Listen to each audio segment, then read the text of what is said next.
Hello friend, स्वागत है आपका अपने चैनल लास्ट क्लास में। आज के इस वीडियो में फाइनल बोर्ड परीक्षा के लिए विज्ञान का 15 गेस सब्जेक्टिव क्वेश्चन हम आपको बताएंगे। और ये 15 गेस सब्जेक्टिव क्वेश्चन 2 अंक का है, जो आपके फाइनल बोर्ड परीक्षा में हूबहू लड़ेगा, ये हमारा गारंटी है। तो इसमें से एक भी प्रश्न आप लोग इसकी मत कीजिएगा। वीडियो को प्लीज़ आप लोग शुरू से लेकर अंत तक देखिएगा। और इसमें से जो भी प्रश्न आपको याद ना हो तो प्लीज़ आप लोग उसे नोटबुक पे लिख के जरूर याद कर लीजिएगा। और वीडियो को अभी तक आप लाइक नहीं किए हैं तो प्लीज़ आप लोग वीडियो को लाइक कर दीजिएगा। और चैनल को अभी तक आप सब्सक्राइब नहीं किए हैं तो चैनल को सब्सक्राइब करके साथ में बेल आइकन को ऑल पे दबा लीजिएगा, ताकि जब भी लाइव क्लास हो तो आपके पास नोटिफिकेशन पहुंचता रहे। और अभी तक आप हमारे व्हाट्सएप ग्रुप में नहीं जुड़े हैं तो ये हमारा व्हाट्सएप नंबर है 8789307304। इस पे आपको बोलना है कि सर मुझे व्हाट्सएप ग्रुप में जोड़ दीजिए, तो हम आपको व्हाट्सएप ग्रुप में जोड़ देंगे। तो आइए शुरू करते हैं पहले नंबर प्रश्न से। तो पहला नंबर प्रश्न है कि पीएच स्केल क्या है। मोस्ट वीवीआई क्वेश्चन है ये आपके बोर्ड परीक्षा के लिए। यहाँ पे आपको बताना है कि पीएच स्केल क्या है। तो आइए इसका उत्तर देख लेते हैं।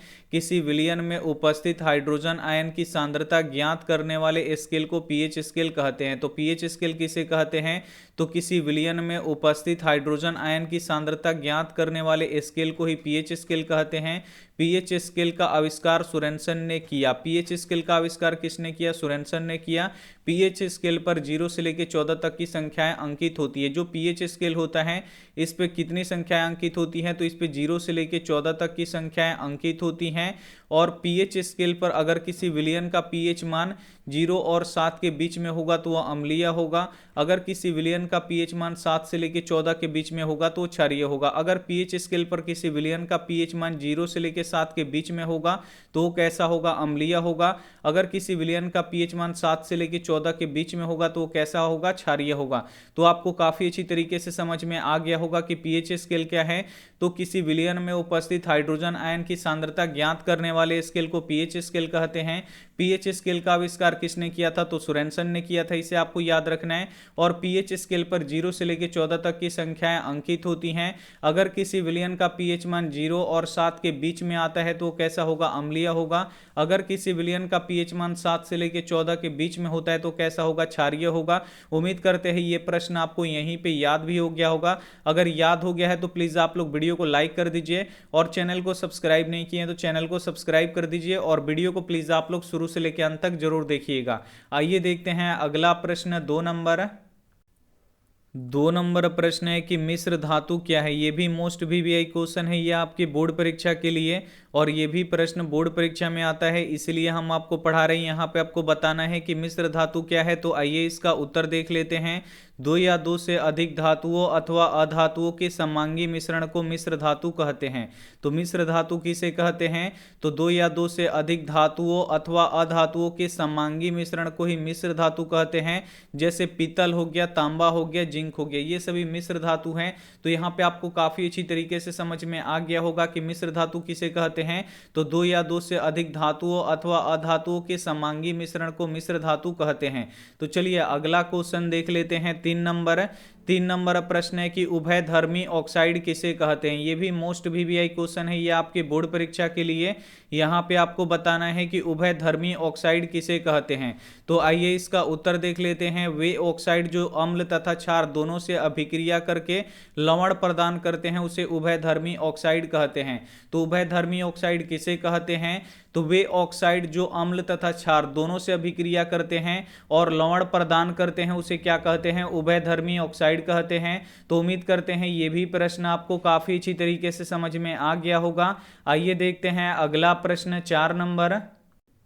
4 नंबर प्रश्न है कि ध्वनिक या सोनोरस किसे कहते हैं। मोस्ट वीवीआई क्वेश्चन है ये आपके बोर्ड परीक्षा के लिए। यहाँ पे आपको बताना है कि ध्वनिक या सोनोरस किसे कहते हैं। तो आइए इसका उत्तर देख लेते हैं। कुछ धातुएं किसी कठोर सतह से टकराने पर एक विशेष प्रकार की ध्वनि उत्पन्न करती है जिसे धात्विक ध्वनि कहते हैं। इस प्रकार की धातुएं ध्वनिक या सोनोरस कहलाती है, जैसे लोहा, तांबा। तो बाबू यहाँ पे क्वेश्चन पूछा गया है कि ध्वनिक या सोनोरस किसे कहते हैं। तो कुछ धातुएं किसी कठोर सतह से टकराने पर उसमें से क्या होता है कि एक विशेष प्रकार की ध्वनि उत्पन्न होती है जिसे धात्विक ध्वनि कहते हैं। और और इस प्रकार की जो धातुएं होती हैं जो किसी कठोर सतह से टकराने के बाद ध्वनि उत्पन्न करती है उसे ही क्या कहते हैं, ध्वनिक या सोनरस कहते हैं। तो उम्मीद करते हैं ये भी प्रश्न आपको काफी अच्छी तरीके से समझ में आ गया होगा। आइए देखते हैं अगला प्रश्न 5 नंबर। 5 नंबर प्रश्न है कि संयोजी इलेक्ट्रॉन क्या है, सोडियम की संयोजकता कितना होता है। मोस्ट वीवीआई क्वेश्चन है ये आपके बोर्ड परीक्षा के लिए।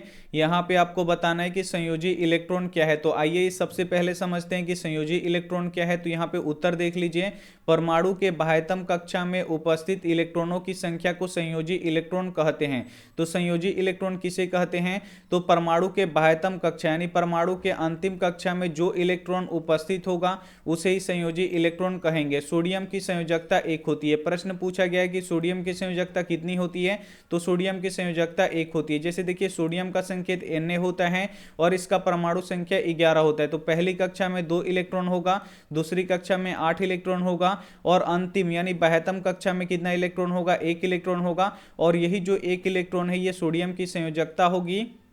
तो उम्मीद करते हैं ये प्रश्न आपको काफी अच्छी तरीके से समझ में आ गया होगा कि संयोजी इलेक्ट्रॉन क्या है और सोडियम की संयोजकता कितना होता है। तो परमाणु के बाह्यतम कक्षा यानी अंतिमोय कक्षा में जो इलेक्ट्रॉन उपस्थित होते हैं उसे ही संयोजी इलेक्ट्रॉन कहते हैं। और सोडियम की संयोजकता कितनी होती है, 1 होती है। ये आपको काफी अच्छी तरीके से समझ में आ गया होगा। आइए देखते हैं अगला प्रश्न 6 नंबर।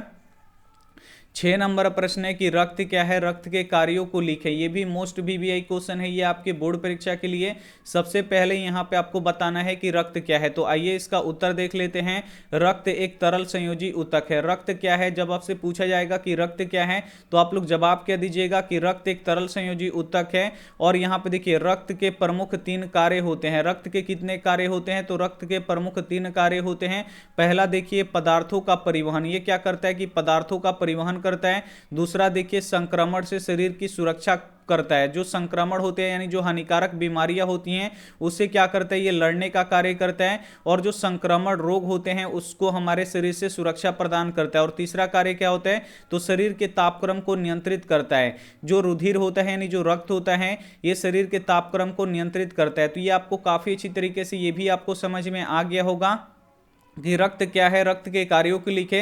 तो रक्त क्या है बाबू, तो रक्त एक तरल संयोजी ऊतक है। और रक्त के प्रमुख कितने कार्य होते हैं, तो 3 कार्य होते हैं। पहला होता है पदार्थों का परिवहन, दूसरा होता है संक्रमण से शरीर की सुरक्षा करना, तीसरा होता है शरीर का जो तापमान है उसको नियंत्रित करना। तो उम्मीद करते हैं ये भी प्रश्न आपको काफी अच्छी तरीके से समझ में आ गया होगा। आइए देखते हैं अगला प्रश्न 7 नंबर। 7 नंबर प्रश्न है कि पौधों में गैसों का आदान प्रदान कैसे होता है। मोस्ट वीवीआई क्वेश्चन है ये आपके बोर्ड परीक्षा के लिए। यहाँ पे आपको बताना है कि पौधों में गैसों का आदान प्रदान कैसे होता है। तो आइए इसका उत्तर देख लेते हैं।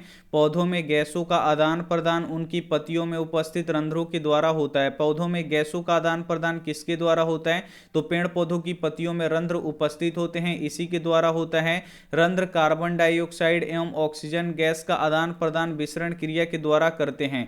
और जो रंध्र होते हैं ये कार्बन डाइऑक्साइड एवं ऑक्सीजन गैस का आदान प्रदान किस क्रिया के द्वारा करते हैं, तो विसरण क्रिया के द्वारा करते हैं।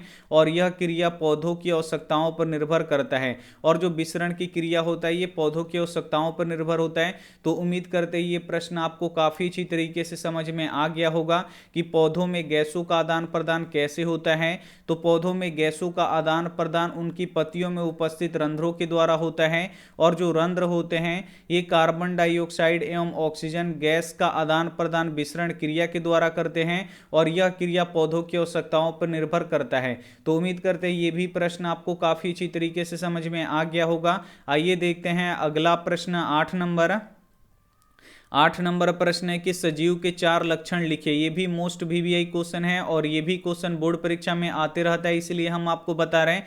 यहाँ पे आपको सजीव के 4 लक्षण लिखना है। तो आइए इसका उत्तर देख लेते हैं। सजीव के 4 लक्षण निम्नलिखित है। पहला जो सजीव होगा वो गति करेगा, दूसरा पोषण करेगा, तीसरा श्वसन करेगा और चौथा उत्सर्जन करेगा। तो ये सजीव के 4 लक्षण है जिसे आप लोग बहुत ही आसानी से आप लोग याद कर सकते हैं। तो यहाँ पे प्रश्न था कि सजीव के 4 लक्षण लिखिए। तो सजीव के 4 लक्षण निम्नलिखित है, बिल्कुल आप लोग ऐसे लिख दीजिएगा तो आपका 2 नंबर में से पूरा 2 नंबर मिल जाएगा। सजीव के 4 लक्षण निम्नलिखित है। पहला जो सजीव होता है वो गति करता है, दूसरा पोषण करता है, तीसरा श्वसन करता है और चौथा उत्सर्जन करता है। तो उम्मीद करते हैं ये भी प्रश्न आपको समझ में आ गया होगा। आइए देखते हैं अगला प्रश्न 9 नंबर प्रश्न है कि वातपोत्सर्जन क्या है, इसके महत्व को लिखें। मोस्ट वीवीआई क्वेश्चन है ये आपके बोर्ड परीक्षा के लिए।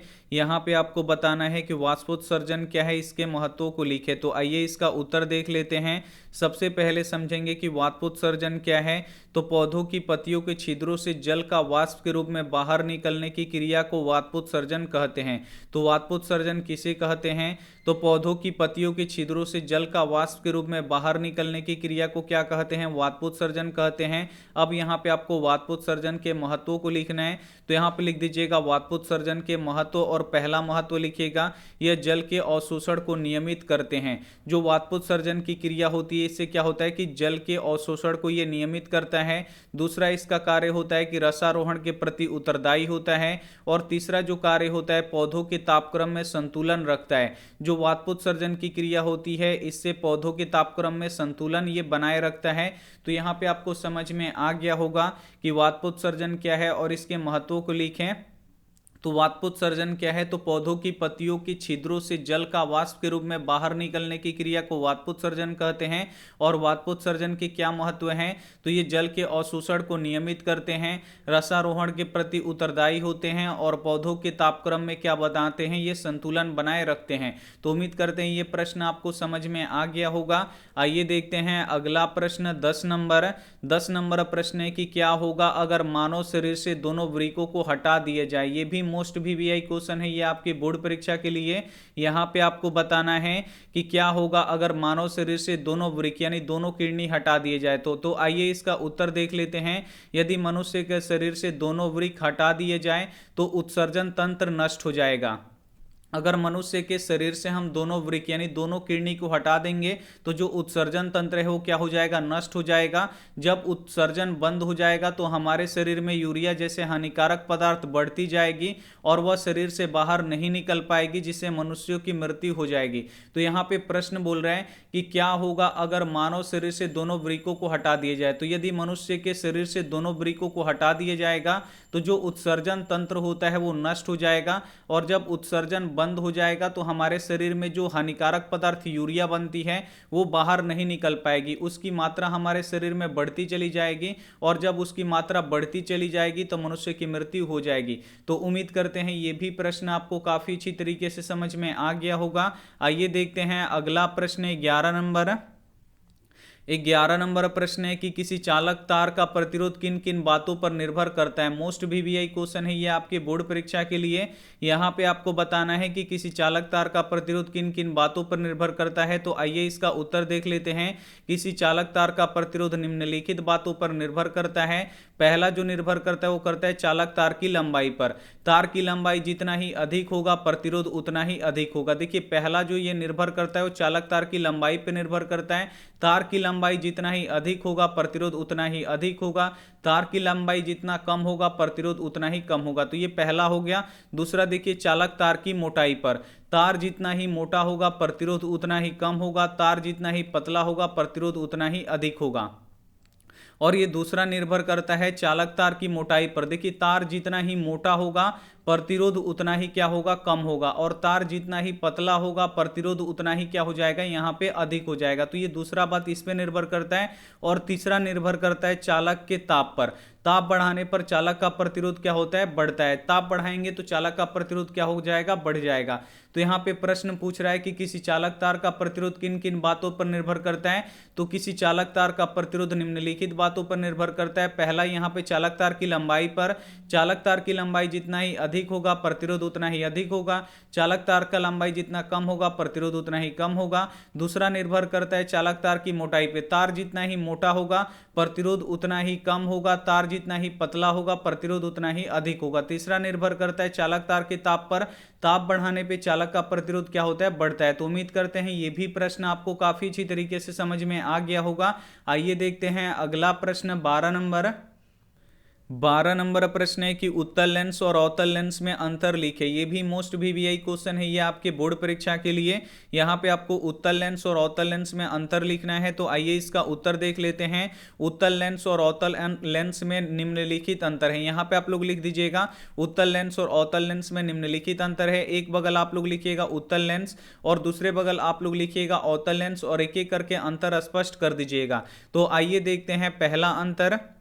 तो यहाँ पर देखिए पहला अंतर क्या है, तो उत्तल लेंस बीच में मोटा तथा किनारे पर पतला होता है। जो उत्तल लेंस होता है ये बीच में मोटा होता है और दोनों किनारों पर पतला होता है। इसमें देख लीजिए अवतल लेंस बीच में पतला तथा किनारे पर मोटा होता है। जो अवतल लेंस होता है ये बीच में पतला और किनारे पर मोटा होता है, जबकि जो उत्तल लेंस होता है ये बीच में मोटा होता है और किनारे पर पतला होता है। तो ये हो गया पहला अंतर। आइए देखते हैं दूसरा अंतर। उत्तल लेंस की फोकस दूरी धनात्मक होती है। जो उत्तल लेंस होती है इसकी जो फोकस दूरी होती है धनात्मक होती है, और इसमें देखिए अवतल लेंस की फोकस दूरी ऋणात्मक होती है। अवतल लेंस की फोकस दूरी कैसी होती है, ऋणात्मक होती है, जबकि जो उत्तल लेंस होती है इसकी जो फोकस दूरी होती है ये धनात्मक होती है। अगला देखिए उत्तल लेंस को अभिसारी लेंस कहते हैं।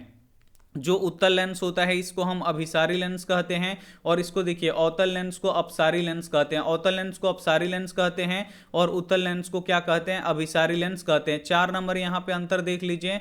उत्तल लेंस का उपयोग दूरदृष्टि दोष को ठीक करने में किया जाता है। उत्तल लेंस का उपयोग हम लोग कहाँ पे करते हैं, तो दूरदृष्टि दोष को ठीक करने में करते हैं, जबकि अवतल लेंस का उपयोग हम लोग कहाँ पे करते हैं, तो निकट दृष्टि दोष को ठीक करने के लिए किया जाता है। तो यहाँ पे आपको काफी अच्छी तरीके से समझ में आ गया होगा कि उत्तल लेंस और अवतल लेंस में क्या अंतर है। तो अगर समझ में आ रहा है तो प्लीज आप लोग वीडियो को एकदम आप लोग शुरू से लेकर अंत तक देखिएगा, और वीडियो को लाइक नहीं किए तो प्लीज आप लोग वीडियो को लाइक कर दीजिएगा, और चैनल को अभी तक आप सब्सक्राइब नहीं किए तो प्लीज आप लोग चैनल को सब्सक्राइब करके साथ में बेल आइकन को ऑल पे दबा लीजिएगा, ताकि जब भी लाइव क्लास हो तो आपके पास नोटिफिकेशन पहुंचता रहे। आइए देखते हैं अगला प्रश्न 13 नंबर। 13 नंबर प्रश्न है कि ए मीटर एवं वोल्ट मीटर के उपयोग बताएं। ये भी मोस्ट वीवीआई क्वेश्चन है आपके बोर्ड परीक्षा के लिए। यहाँ पे आपको ए मीटर और वोल्ट मीटर के उपयोग को बताना है। तो आइए इसका उत्तर देख लेते हैं। ए मीटर का उपयोग हम परिपथ में विद्युत धारा को मापने में करते हैं। ए मीटर का उपयोग हम लोग कहाँ पे करते हैं, तो ए मीटर का उपयोग परिपथ में विद्युत धारा को मापने में करते हैं, जबकि वोल्ट मीटर का उपयोग विभवांतर मापने में करते हैं। वोल्ट मीटर का उपयोग हम लोग कहाँ पे करते हैं, तो विभवांतर मापने में करते हैं, जबकि जो ए मीटर होता है इसका उपयोग कहां पे करते हैं, तो विद्युत परिपथ में विद्युत धारा के मापने के लिए करते हैं। तो यहां पे आपको समझ में आ गया है कि ए मीटर एवं वोल्ट मीटर के उपयोग बताएं। आइए देखते हैं अगला प्रश्न 14 नंबर। 14 नंबर प्रश्न है कि आंख की समंजन क्षमता से क्या तात्पर्य है। काफी महत्वपूर्ण क्वेश्चन है, ये भी मोस्ट वीवीआई क्वेश्चन है। यहाँ पे आपको बताना है कि आंख की समंजन क्षमता से क्या तात्पर्य है, या ये क्वेश्चन ऐसे भी दे देता है कि नेत्र की समंजन क्षमता से क्या तात्पर्य है। तो आइए इसका उत्तर देख लेते हैं। नेत्र की वह क्षमता जिसके कारण नेत्र लेंस की फोकस दूरी में परिवर्तन करके नजदीक और दूर की वस्तु को स्पष्ट देखने की क्षमता को आंख की समंजन क्षमता या नेत्र की समंजन क्षमता कहते हैं। तो नेत्र की समंजन क्षमता किसे कहते हैं, तो नेत्र की वह क्षमता जिसके कारण नेत्र लेंस की फोकस दूरी में परिवर्तन करके, यानी नेत्र लेंस की फोकस दूरी को बदल के नजदीक की वस्तु तथा दूर की वस्तु को स्पष्ट देखने की क्षमता को ही क्या कहते हैं, नेत्र की समंजन क्षमता कहते हैं, या आंख की समंजन क्षमता कहते हैं। तो ये भी क्वेश्चन आपको काफी अच्छी तरीके से समझ में आ गया होगा कि आंख की समंजन क्षमता किसे कहते हैं। आइए देखते हैं अंतिम प्रश्न 15 नंबर। 15 नंबर प्रश्न है कि आवर्धन किसे कहते हैं और इसका एसआई मात्रक को लिखिए। मोस्ट वीवीआई क्वेश्चन है ये आपके बोर्ड परीक्षा के लिए। यहाँ पे आपको बताना है कि आवर्धन किसे कहते हैं और इसके एसआई मात्रक को भी लिखना है। तो आइए इसका उत्तर देख लेते हैं। सबसे पहले समझेंगे कि आवर्धन किसे कहते हैं, तो प्रतिबिंब की ऊंचाई तथा वस्तु के ऊंचाई के अनुपात को आवर्धन कहते हैं। प्रतिबिंब की ऊंचाई तथा वस्तु के ऊंचाई के अनुपात को आवर्धन कहते हैं। मान लीजिए प्रतिबिंब की यहाँ पे ऊंचाई हमारी यहाँ पे 8 मीटर है और यहाँ पे वस्तु की ऊंचाई कितनी है, 2 मीटर है। तो अगर आपसे बोले कोई आवर्धन निकालिए, तो यहाँ पे देखिए आवर्धन का यहाँ पे फॉर्मूला, यहाँ पे क्या होता है, परिभाषा क्या होता है, तो प्रतिबिंब की ऊंचाई तथा वस्तु की ऊंचाई के अनुपात। तो प्रतिबिंब की ऊंचाई 8 मीटर है और वस्तु की ऊंचाई कितना है, 2 मीटर है। इसी के अनुपात यानी बट्टे को क्या कहते हैं, आवर्धन कहते हैं। तो मीटर से मीटर कट जाएगा और यहाँ पे क्या हो जाएगा, 4 आ जाएगा। तो 4 इसका क्या हो जाएगा, यहाँ पे आवर्धन निकल जाएगा। लेकिन यहाँ पे देख सकते हैं जो मात्रक है ये कट चुका है। अब यहाँ पे देखिए आवर्धन को m से सूचित किया जाता है? आवर्धन को किससे सूचित किया जाता है? m से सूचित किया जाता है। आवर्धन का एसआई मात्रक नहीं होता है, ये मात्रक विहीन होता है। ये क्वेश्चन ऑब्जेक्टिव में बहुत बार पूछा जाता है कि आवर्धन का एसआई मात्रक क्या होता है, तो आवर्धन का एसआई मात्रक नहीं होता है, ये मात्रक विहीन होता है। यहाँ पे इसका मात्रक क्या हो जाता है बाबू? कट जाता है, इसलिए क्या हो जाता है? मात्रक विहीन हो जाता है। यदि प्रतिबिंब की ऊंचाई v तथा वस्तु की ऊंचाई u हो तो आवर्धन m बराबर क्या होता है? v बटा u होता है। ये बार बार पूछा जाता है कि m किसके बराबर होता है, यानी आवर्धन किसके बराबर होता है, तो v बटा u के बराबर होता है। तो ये भी प्रश्न आपको काफी अच्छी तरीके से समझ में आ गया होगा कि आवर्धन किसे कहते हैं और इसका एसआई मात्रक को लिखे। तो प्रतिबिंब की ऊंचाई तथा वस्तु की ऊंचाई के अनुपात को आवर्धन कहते हैं और आवर्धन को m से सूचित किया जाता है। आवर्धन का एसआई मात्रक नहीं होता है, ये मात्रक विहीन होता है। ये प्रतिबिंब की ऊंचाई v और वस्तु की ऊंचाई अगर u हो तो आवर्धन m बराबर क्या होता है? v बटा u होता है। तो उम्मीद करते हैं ये सभी प्रश्न आपको काफी अच्छी तरीके से समझ में आ गया होगा। अगर समझ में आ गया है तो प्लीज आप लोग वीडियो को लाइक कीजिए, अपने दोस्तों के पास इस वीडियो को ज्यादा से ज्यादा शेयर कीजिए ताकि उनकी भी तैयारी हो सके। और चैनल को सब्सक्राइब नहीं किए तो सब्सक्राइब कर लीजिएगा। Thank you for watching. मिलते हैं अगली क्लास में, तब तक अपना ध्यान रखिए, मन लगा के पढ़ाई कीजिए। Take care and bye.